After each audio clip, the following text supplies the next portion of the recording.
本さん。大丈夫か、シン。お前がやったのか。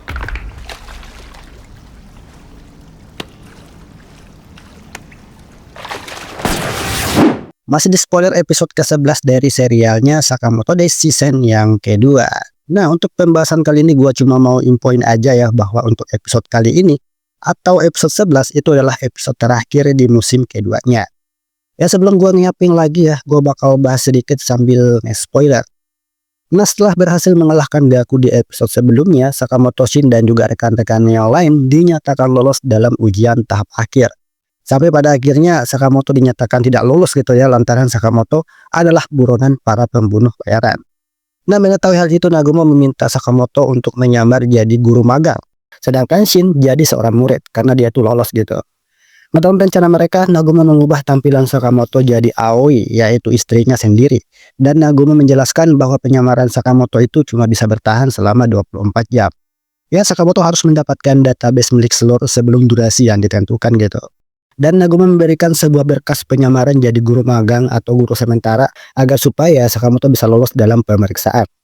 Ya, sebenarnya jauh-jauh hari Nagumo ingin menyusup ke dalam akademi gitu kan, tapi dikarenakan ada urusan mendadak bersama Shishiba dan Osaragi, Nagumo mengurungkan niat untuk menyusup ke sana. Ya, karena Nagumo ini pintar banget gitu ya menyamar, dan bahkan dia bisa menyamar jadi Aoi. Nah, maka dari itu Sakamoto ditunjuk menggantikan Nagumo menyusup ke dalam akademi GCC. Nah, sesuai janji, gue bakal nyiapin episode terakhir di musim kedua dari serialnya Sakamoto, yaitu pertarungan Sakamoto melawan Gaku di pertengahan episode 10, yaitu di chapter 71 sampai dengan chapter 76, yaitu pertemuan Shin dengan kakak kandung Mapuyo bernama Natsuki Seba. Nah, jika kalian gak keberatan gue nyiapin gitu kan, yuk kita mulai alur ceritanya. Nah, saat akan dihabisi oleh Gaku, tiba-tiba muncul Sakamoto, yang dimana Sakamoto langsung menyerang Shinaya dengan sebuah tendangan. Dan di sisi lain, Shin pun sempat kaget melihat kedatangan Sakamoto. Ya, Shin gak mengira jika Sakamoto datang menyelamatkan mereka. Nah, karena merasa heran, Kashima pun mengatakan apa yang dilakukan Sakamoto di tempat tersebut. Dan singkat cerita, setelah kedatangan Sakamoto, Gaku pun mulai terlihat serius untuk melawannya. Iya, dari dulu Gaku kepengen sekali melawan pembunuh bayaran legendaris kayak Sakamoto. Nah, sambil menekan pundaknya saat ingin memulai pertarungan, singkat cerita, Shinaya pun langsung melempar sebuah batu yang cukup keras pada Sakamoto. Meskipun Sakamoto berhasil menahan lemparan tersebut dengan tangannya, tapi Gaku pun kembali menyerang Sakamoto dengan sebuah pukulan yang sangat keras. Tapi Sakamoto kembali bisa menghindar dari serangan tersebut. Dan setelah itu, Sakamoto menyuruh Shin untuk membawa rekan timnya keluar dari tempat itu. Ya, biar Sakamoto yang akan melawan Shinaya. Nah, nggak berselang lama, pertarungan pun dimulai antara Sakamoto melawan Shinaya. Nah, dalam pertarungan tersebut, Shinaya mulai menyerang Sakamoto dengan sebuah pukulan yang sangat keras. Sehingga gagal hantaman tersebut, Sakamoto dan Shinaya sempat terbawa arus air. Nah, dari dalam air mereka pun sempat bertarung sampai pada akhirnya mereka dibawa ke dalam bangkai pesawat. Ya, meskipun Shinaya sempat ditangkap oleh Sakamoto, Shinaya pun bisa lepas dari situasi tersebut dengan refleks yang dia miliki. Nah, dalam kejadian itu, Sakamoto mulai mendominasi jalannya pertarungan, yang dimana Sakamoto berusaha untuk mengalahkan Shinaya secepat mungkin. Ya, meskipun Shinaya sempat menangkis serangan Sakamoto, tapi dalam pertarungan itu Sakamoto masih terlalu kuat buat Shinaya. Nah, sambil dibikin babak belur oleh Sakamoto, Gaku akhirnya paham bahwa alasan kenapa bos mereka mewaspadai Sakamoto karena Sakamoto adalah satu-satunya orang yang akan menyulitkan rencana mereka. Iya, Gaku berpikir mereka harus membunuh Sakamoto terlebih dahulu supaya mereka terhindar dari masalah. Nah, singkat cerita, pertarungan pun akhirnya berhasil dimenangkan Sakamoto saat Sakamoto menghantam Gaku dengan ban pesawat. Nah, setelah pertarungan usai, Toromaru sempat dibikin takjub oleh seseorang yang mengobati lukanya, yaitu Sakamoto. Ya, awalnya Toromaru nggak percaya jika orang yang mengobati lukanya itu adalah Sakamoto. Tapi setelah pengajar GCC menyebut nama asli Sakamoto, Toromaru pun akhirnya percaya bahwa orang tersebut adalah Sakamoto. Ya, entah senang ataupun kecewa, tapi Toromaru berpikir bahwa dia cuma fans karbitan yang menyukai Sakamoto yang dulu. Nah, dalam obrolan tersebut, tim pengajar pun mengumumkan bahwa cuma ada 7 orang yang berhasil lolos di tahap ketiga, yaitu tim Sakamoto, Shin, dan Toramaru, yang tentunya berhak mengikuti pelatihan di Akademi GCC. Nah, setelah pengumuman selesai, Shinaya pun akhirnya sadar. Nah, dalam interogasi tersebut, Shinaya mengungkapkan bahwa dia cuma dimanfaatkan oleh seseorang yang memakai topeng rusa. Karena pada saat itu, Shinaya mencari sebuah pekerjaan untuk melunasi hutang kuliahnya dengan cara mencari pekerjaan di sosial media. Ya, sampai pada akhirnya Shinaya ditawari sebuah pekerjaan oleh Kashima untuk menyusup ke dalam ujian GCC. Ya, Shinaya nggak tahu menahu jika pekerjaan tersebut membuat dirinya dalam masalah. Nah, selain topeng rusa, Shinaya memberitahu Sakamoto dan yang lain bahwa ada satu orang lagi yang menyuruhnya menyusup. Ya, Shinaya memberitahu ciri-ciri orang itu pada Sakamoto dan yang lain bahwa orang tersebut adalah Mr. X. Nah, setelah mengetahui informasi dari Shinaya, Sakamoto pun mengatakan apa tujuan Mr. X yang sebenarnya dalam ujian ini. Dan Shinaya pun membalas bahwa dia nggak tahu apa-apa. Ya, Shinaya cuma diberi uang yang mereka sudah janjikan. Nah, sambil tersadar dari masa kritisnya, Kaji merasa curiga dan mengatakan bahwa kemungkinan kelompok mereka berencana untuk merekrut anggota baru dalam ujian GCC. Ya, itulah mengapa mereka memanfaatkan Shinaya untuk menyusup dalam ujian ini. Nah, setelah ngomong kayak gitu, Sakamoto pun berpikir bahwa hal yang bisa mereka lakukan saat ini yaitu mencari data slur di Akademi GCC. Shin beralih ke markas Mr. X yang dimana mereka tengah membahas keikutsertaan Sakamoto dalam ujian GCC.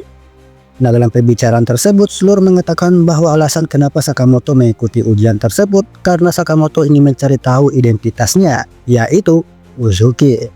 Ya, jika sampai identitas Slur terbongkar oleh Sakamoto, maka Uzuki bakal malu banget karena ini menyangkut masa lalunya bareng Sakamoto dan yang lain. Nah, dalam pembicaraan mereka, Slur pun memerintahkan Kashima untuk menghalangi Sakamoto dan yang lain agar identitas Slur tidak terbongkar. Nah, singkat cerita, dalam pembicaraan tersebut Slur pun mengatakan apakah Gaku sudah menemukan anggota baru yang cocok mereka rekrut. Dan Gaku pun membalas bahwa ada 2 orang yang cocok untuk mereka rekrut. Shin beralih ke tim Sakamoto, yang dimana seluruh peserta yang lulus dalam ujian tersebut diharapkan untuk memeriksa fisik mereka. Ya, mereka sudah dijemput oleh beberapa helikopter yang akan mengantar mereka ke tempat pemeriksaan fisik. Nah, dalam pembicaraan tersebut, Akira merasa senang dan berterima kasih pada Sakamoto dan yang lain bahwa gara-gara mereka Akira bisa bersekolah di Akademi GCC. Ya, Akira sudah nggak sabar bisa bertemu mereka lagi di dalam akademi. Nah, saat akan berpisah dengan Seba, Shin pun mengatakan apakah Seba baik-baik aja setelah dihantam oleh Shinaya. Dan Seba pun membalas bahwa dia baik-baik aja. Nah, dalam pembicaraan mereka, Shin merasa bahwa tumben-tumbenan Seba nggak terlihat lebay saat perpisahan mereka. Nah, singkat cerita, saat di dalam helikopter, Seba merasa ada yang aneh. Ya, kenapa Toramaru dan dirinya berada di pesawat yang sama? Dan menurut Toramaru, hal tersebut kemungkinan bahwa mereka berdua seumuran. Ya, mereka ditempatkan di pesawat yang sama. Nah, setelah obrolan mereka selesai, tanpa disadari mereka berada di pesawat yang dikemudikan oleh Kanaguri dan Carolina. Yang dimana Kanaguri dan Carolina adalah sekutu atau anggota Mr. X yang ditugaskan untuk membawa mereka ke markas Mr. X.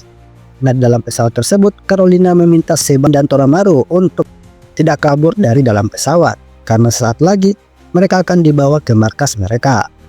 Dan singkat cerita, setelah mereka berdua sampai di markas Mr. X, Kanaguri sempat merekam mereka berdua. Nah, dalam tempat tersebut, Carolina dan Kanaguri sempat berantem gara-gara hobi Kanaguri yaitu sering merekam orang.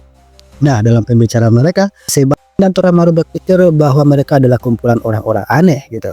Dan di sisi lain, Slur dan Kashima pun menjelaskan bahwa alasan Seba dan Toramaru dibawa ke markas mereka karena saat ini mereka tengah mencari bibit-bibit muda seperti Seba dan Toramaru untuk memperkuat kelompok mereka, yaitu menghancurkan kelompok Ja.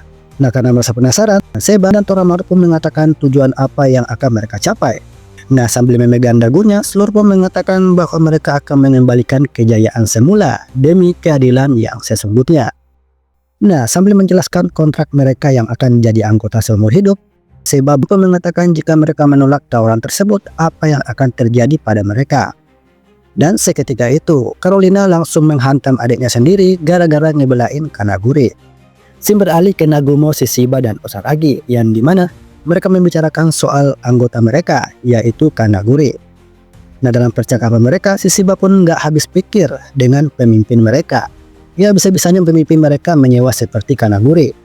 Dan di sisi lain, Nagumo pun membalas bahwa dia sendiri pernah mendengar pertengkaran Kanaguri dengan anggota order lain, yaitu masalah film yang dibuat Kanaguri. Nah, gara-gara itu, Kanaguri menghabisi orang tersebut. Nah, dalam tempat tersebut, mereka bertiga asik-asikan main lotre.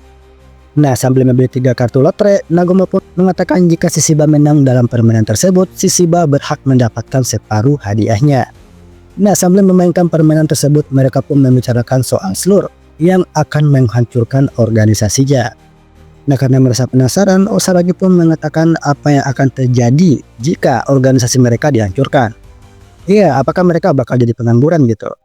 Dan di sisi lain, Nagumo pun membalas bahwa jika organisasi mereka hancur, maka negara mereka akan tamat di saat itu, karena negara mereka akan dihinggapi oleh para kriminal. Ya, meskipun mereka mempunyai kepolisian, tapi mereka cuma bisa menyelesaikan 10% dari kasus kriminal. Sedangkan organisasinya bisa menyelesaikan kasus hingga 90% dari keseluruhan. Dan apalagi selain menyelesaikan beberapa kasus, organisasinya akan membantai siapapun yang akan ditugaskan pada mereka. Dan menurut Nagumo, tindakan yang selama ini mereka lakukan itu nggak bisa dianggap salah ataupun benar dalam sebuah pembunuhan. Nah, dalam tempat tersebut satu-satunya orang yang memenangkan permainan lotre adalah Osaragi. Padahal sebelumnya, Shishiba sempat mengatakan bahwa permainan lotre itu sangat sulit untuk mereka menangkan. Nah, gara-gara hal itu, Nagumo meminta Osaragi untuk mentraktir mereka makan siang, karena uang yang mereka gunakan untuk membeli kartu lotre itu adalah uang Nagumo. Shin beralih ke toko serba ada milik Sakamoto. Nah, dalam tempat tersebut mereka membicarakan soal kelulusan Sakamoto dan Shin dalam ujian tahap akhir. Dan menurut Heisuke, ujian tersebut mungkin sangat sulit buat mereka. Nah, sambil membaca koran, Sakamoto pun membalas bahwa ujian yang mereka hadapi itu sama sulitnya dengan ujian yang pernah dihadapi Sakamoto dulu. Ya, meskipun sulit, tapi mereka berdua berhasil lolos juga. Dan di sisi lain, Heisuke pun menjelaskan pada Shin bahwa di sekolah GCC ada banyak event menarik yang bisa mereka ikuti. Dan di sisi lain, Shin pun meluruskan ucapan Heisuke bahwa mereka mengikuti ujian itu bukan untuk main-main, melainkan Sakamoto dan Shin ingin mencari tahu database milik Slur, yaitu informasi mengenai siapa Slur yang sebenarnya. Nah, dalam obrolan mereka, Sakamoto dan Shin mendapat sebuah surat tes kelulusan, yang dimana Shin lulus dalam ujian GCC. Sedangkan Sakamoto dinyatakan tidak lulus dalam ujian GCC. Nah, karena merasa nggak terima, Shin pun lalu menelpon salah satu pengajar yang menilai mereka dalam ujian tersebut.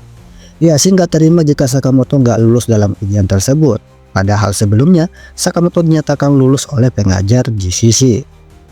Dan di sisi lain, pengajar GCC pun memperjelas omongan Shin bahwa dalam aturan GCC mereka nggak menerima seorang buronan kayak Sakamoto, karena itu sudah menjadi regulasi GCC. Nah, setelah obrolan mereka selesai, tanpa disadari Nagumo tiba-tiba datang. Nah, dalam obrolan mereka, Nagumo pun memberi sebuah solusi pada mereka. Nah, sambil mengejek Sakamoto, Nagumo pun mengusulkan bahwa jika mereka ingin masuk ke dalam akademi GCC tanpa ketahuan, Sakamoto harus menyamar sebagai guru magang. Ya, Nagumo mengusulkan pada Sakamoto karena sebelumnya Nagumo berkeinginan untuk menyusup ke dalam akademi GCC. Ya, dikarenakan Nagumo ada urusan ke Tokyo bareng Shishiba dan Osaragi, Nagumo tengah mencari seseorang yang akan menggantikan dirinya menyusup ke dalam akademi.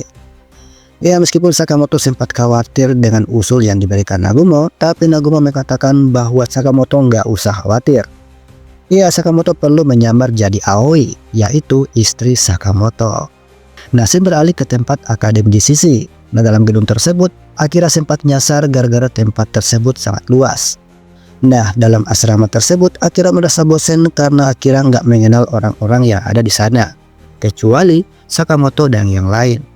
Nah, sambil melihat salah satu siswa yang sekarat gara-gara mengikuti pelatihan GCC, para perawat pun mengatakan bahwa dalam sebulan terakhir ada 10 siswa yang terluka gara-gara mengikuti praktikum. Ya, salah satu pasien yang mereka rawat saat ini mengalami luka yang parah. Ya, meskipun Akira merasa khawatir setelah melihat kejadian itu, Akira sempat mengingat nasihat Rion bahwa sifat ataupun emosi dari seseorang itu berbeda-beda, tergantung emosi apa yang sedang Akira alami. Ya, Akira berpikir alasan kenapa dia terjun dalam ujian GCC karena dirinya ingin menjadi seorang pembunuh bayaran sambil mencari Rion Akao. Nah, sambil melihat jadwal praktik hari ini, Akira sempat masuk ke dalam ruangan yang salah. Ya, Akira bertujuan ingin masuk ke ruang 3, yaitu praktek bertarung jarak dekat. Tapi, Akira malah masuk ke ruang praktek pembuatan racun yang dikhususkan buat anak tahun ketiga. Shin beralih ke ruang 3, yang dimana pengajar GCC mulai menjelaskan tahap dasar untuk menguasai pertarungan jarak dekat. Nah, sambil menjelaskan pada para siswa, Akira diam-diam menyelinap masuk untuk mengikuti pelajaran tersebut. Tapi pengajar GCC menyadari hal tersebut dan pengajar GCC pun memberi peringatan buat Akira karena Akira telat mengikuti pelajaran. Nah, gara-gara hal tersebut, Akira mendapat hukuman yaitu mempraktekkan cara bertarung jarak dekat pada para siswa. Nah, dalam sparring tersebut, Akira mendapat lawan yang cukup kekar dan tinggi bernama Takanishi.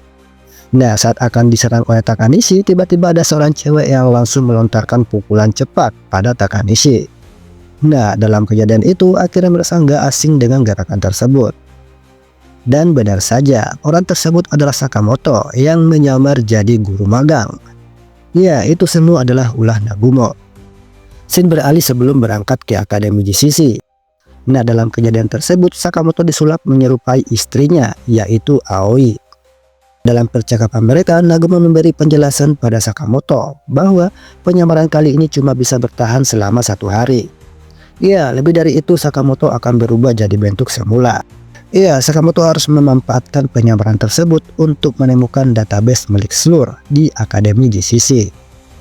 Dan di sisi lain, Lu pun sempat penasaran dengan database milik Slur.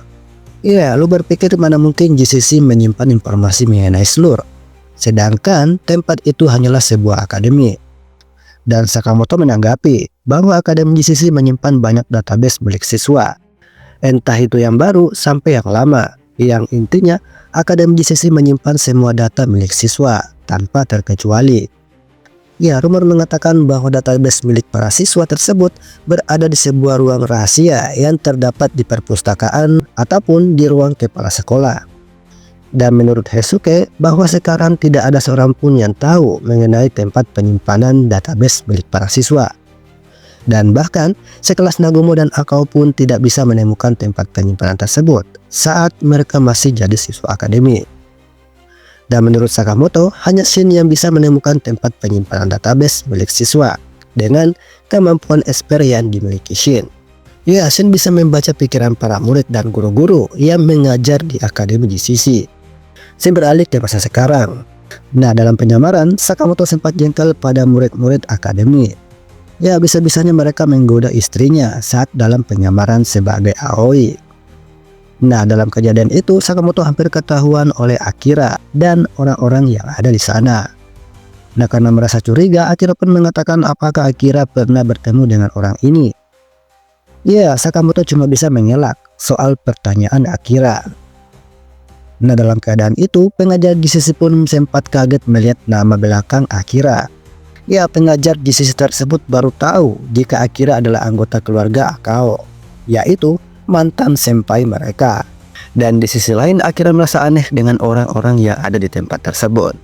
Shin beralih ke pelajaran selanjutnya, yaitu latihan menembak. Nah, dalam latihan tersebut, pengajar GCC pun mengatakan jika para murid ingin mendapatkan lisensi jadi pembunuh bayaran, mereka harus bisa menggunakan senjata api. Ya, selain pandai bertarung, mereka harus bisa merakit senjata dan menggunakan senjata api dengan benar agar supaya mereka bisa mendapat sebuah lisensi jadi pembunuh bayaran. Nah, dalam tempat tersebut, pengajar GCC pun memberi sebuah latihan pada para murid, yaitu merakit sebuah pistol dan menembakkan pistol tersebut ke arah yang ditentukan.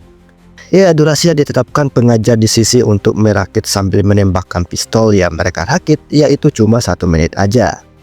Dan menurut para murid, latihan tersebut sangat mustahil untuk mereka lakukan. Nah, dalam latihan tersebut, Akira dan yang lain tampak kesulitan merakit sebuah pistol yang akan mereka gunakan. Ya, cuma sebagian aja yang bisa melepaskan 1 tembakan. Dan selebihnya, mereka nggak selesai merakit pistol mereka. Nah, dalam kejadian itu, pengajar di sisi pun meminta guru magang yaitu Sakamoto untuk mempraktikkan latihan cara merakit pistol yang baik dan benar selama semenit. Ya, tujuannya yaitu untuk mempermalukan si guru magang. Nah, setelah ngomong kayak gitu, selama beberapa detik Sakamoto pun berhasil mempraktikkan cara tercepat merakit sebuah pistol lalu menembakkan 67 peluru tanpa meleset. Nah, gara-gara kejadian itu, pengajar di sisi dan para murid cuma terpelongok melihat aksi Sakamoto. Ya, karena dari dulu Sakamoto adalah salah satu orang yang terhebat kedua dalam menggunakan senjata api setelah Heisuke yang dikenal sebagai dragon bersayap. Shin beralih ke tempat laboratorium yang dimana bangunan tersebut adalah sebuah tempat untuk memproduksi senjata. Nah, dalam tempat tersebut, para anggota di sisi merasa jengkel pada ketua mereka yang bernama Natsuki. Yang dimana Natsuki ini adalah seorang peneliti plus kakak kandung dari Mafuyu Seba. Ya, Natsuki ini adalah seorang peneliti tahun pertama yang ahli di bidang pembuatan senjata. Nah, dalam tempat tersebut, Natsuki dikejar-kejar oleh rekan kerjanya sendiri gara-gara Natsuki sering berbuat ulah dengan mereka. Nah, sambil mencari keberadaan Natsuki, rekan kerjanya pun sempat mempergoki Shin yang lagi nyantai sambil membaca manga di toilet. Ya, ini baru pertama kalinya orang tersebut melihat anak baru seperti Shin. Nah, dalam kejadian itu, kerja Natsuki sempat mengancam Shin gara-gara Shin mengejek dirinya. Nah, karena merasa diancam, Shin pun lalu memberi bogem mentah pada orang tersebut. Sampai-sampai orang itu langsung terkapar di dalam WC. Nah, nggak berselang lama, Natsuki pun muncul dengan sebuah setelan baju tak terlihat hasil penelitiannya. Nah, sambil keluar dari dalam toilet, Natsuki pun berpikir bahwa Shin cuma orang biasa yang nggak bisa melihat wujudnya. Tapi Shin bisa merasakan dan membaca pikiran Natsuki, dan alhasil Shin pun berhasil menangkap Natsuki saat Natsuki ingin kabur dari tempat tersebut. Ya, Natsuki nggak mengira bahwa Shin bisa membaca pikirannya. Nah, dalam tempat itu Shin sempat menginterogasi Natsuki soal database milik Mr. X. Dan Natsuki pun membalas bahwa dia tidak tahu menahu soal Mr. X. Ya, Natsuki menuturkan bahwa saat itu dia cuma seorang pekerja lepas yang tidak tahu apa-apa mengenai Mr. X. Nah, sambil membaca pikiran Natsuki, Shin merasa bahwa Natsuki berkata jujur. Ya, singkat cerita, Shin pun melepas Natsuki lalu beranjak dari tempat tersebut. Nah, saat akan pergi dari sana, Natsuki pun menyinggung soal database milik Mr. X. Nah, karena merasa lapar, Shin pun mentraktir Natsuki. Ya, Shin berpikir dia bisa mendapatkan informasi tempat penyimpanan database milik Slur. Tapi singkat cerita, saat mereka berdua sampai di tempat tersebut, Shin tidak mendapatkan informasi yang valid. Melainkan Shin cuma mendengar omongan basa-basi dari Natsuki. Ya, Shin agak jengkel pada Natsuki. Nah, gara-gara hal itu, mereka berdua jadi pusat perhatian. Nah, dalam tempat tersebut, Natsuki memberitahu Shin bahwa dia adalah kakak kandung dari Mafuyu Seba. Nah, setelah ngomong kayak gitu, Shin sempat kaget dan berpikir bahwa selama dia berada di dalam asrama akademi, Shin belum pernah bertemu dengan Mafuyu dan yang lain. Ya, padahal mereka sama-sama anak baru yang lolos dalam ujian GCC. Natsuki terlihat khawatir pada adik kandungnya tersebut. Nah, segitu dulu untuk alur cerita atau spoiler episode terakhir dari serialnya Sakamoto Taro. Nah, untuk lebih detailnya kalian bisa nunggu animenya aja di hari dan jam yang sama. So, itu aja. Sampai jumpa. Ja, matane.